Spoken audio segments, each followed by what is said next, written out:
Guys, how's it going today? I wanted to record a quick blog today, and I want to share out of what I read in Numbers chapter 16 today, because it was just another one of those passages where Moses had to deal with people complaining again, and we just see this over and over again in the book of Numbers. We saw earlier, a few chapters back, about Miriam and Aaron rebelling against Moses. And here we see Korah, who's one of the Levites, conspiring against Moses.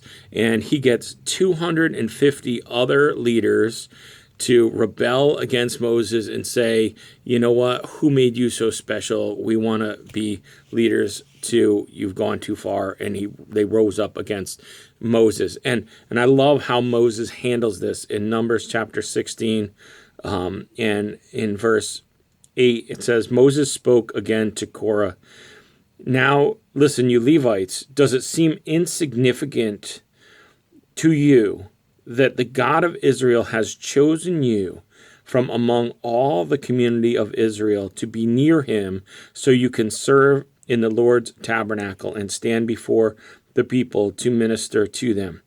Korah, he has already given you this special ministry to you and your fellow Levites. Are you now demanding the priesthood as well?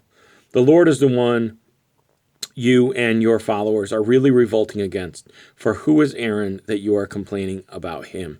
And so Korah wanted to do the job of Aaron. He wanted to challenge the leadership of Moses.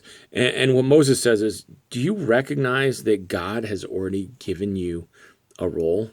Is that role that God chose for you an insignificant role? Why do you want to steal someone else's role? And I just want to think about this for a minute, because, as we've recently went through this Better Together series, the one another's of the Bible, and recognizing that we all have a unique function in the body of Christ. And it seems that Korah didn't want to be a servant anymore. He wanted to be a leader. And I just want to look at the life just for a second of the greatest leader that ever lived. That was Jesus. And when Jesus came, he said, I didn't come to be served, but to serve and to give my life. And he sat down and he washed his disciples' feet. He fed the 5,000. Jesus came to be a servant, not to have people serve him. And so when Moses says, does it seem insignificant to you that God of Israel has chosen you to serve at the Lord's tabernacle? And so I want to just challenge you today. A lot of times we dream of our advancement. We dream of where we could be serving. And where we could be leading, so to speak. We dream of our future where we don't have to work as hard and where we make more money and where we get more credit and so forth.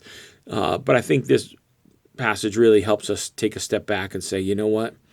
Man, it's less about me and what position I can rise to.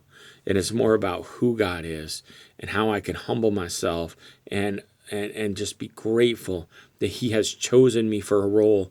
And no matter what that role is, it is not insignificant that the God of all creation should assign me a task, whether it's waiting tables or washing feet, or serving in the Lord's temple to make it possible for Aaron and his sons to be the priests.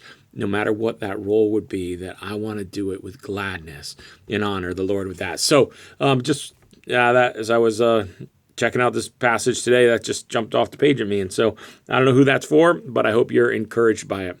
Hey, God bless you guys and keep growing.